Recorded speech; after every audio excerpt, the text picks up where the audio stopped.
In the beginning, before time, before the earth had shape or form, there was God. The world was empty and dark, covered by deep waters, but God was already there. His Spirit moved gently over the surface, full of purpose and life. Then God spoke, and with his words, everything began to change. God said, "Let there be light," and light burst into the darkness. The light was separated from the darkness, and God called the light day and the darkness night. God looked at the light and saw that it was good. This was the beginning of a world filled with order and meaning. God continued to shape his creation. He formed the sky, stretching it wide above the earth, separating the waters above from the waters below. Then he gathered the waters together so dry land could appear. Oceans formed, and solid ground rose into view. God called the dry ground land and the gathered waters seas, and once again, he saw that it was good.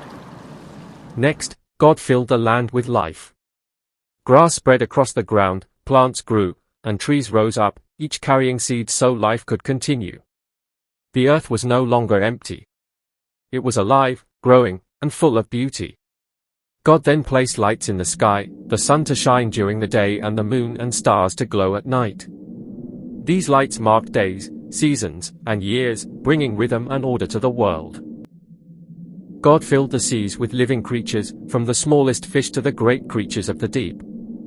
He filled the sky with birds that soared and sang. God blessed them and told them to multiply and fill the waters and the sky. Then God created animals to live on the land, wild animals, livestock, and small creatures. Each one had a place, and each one had a purpose. God looked at all he had made and saw that it was good. Then God did something extraordinary.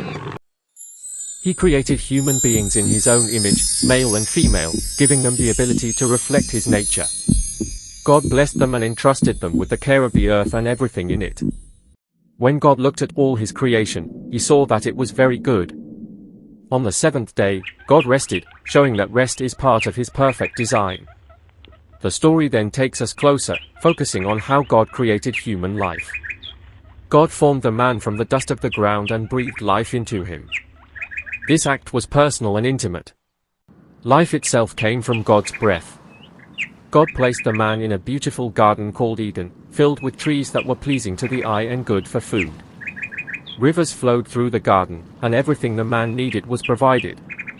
God gave the man meaningful work, to care for the garden and help it flourish.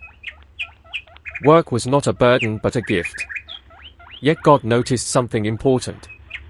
Even in a perfect place, the man was alone, and God said it was not good for him to be alone. So God created a helper who was just right for him. From the man, God formed the woman and brought her to him. Together, they shared life, purpose, and companionship. This story reminds us that the world is not an accident and neither are we. Everything was created with care, intention, and love. God brought light out of darkness, order out of chaos, and life out of dust. And in the same way, he continues to bring purpose and meaning into our lives today. We are created by God, known by him, and invited to live with responsibility, relationship, and rest. Children of God, do you want God to bring something out of nothing in your life? If you believe, type Amen in the comment section below.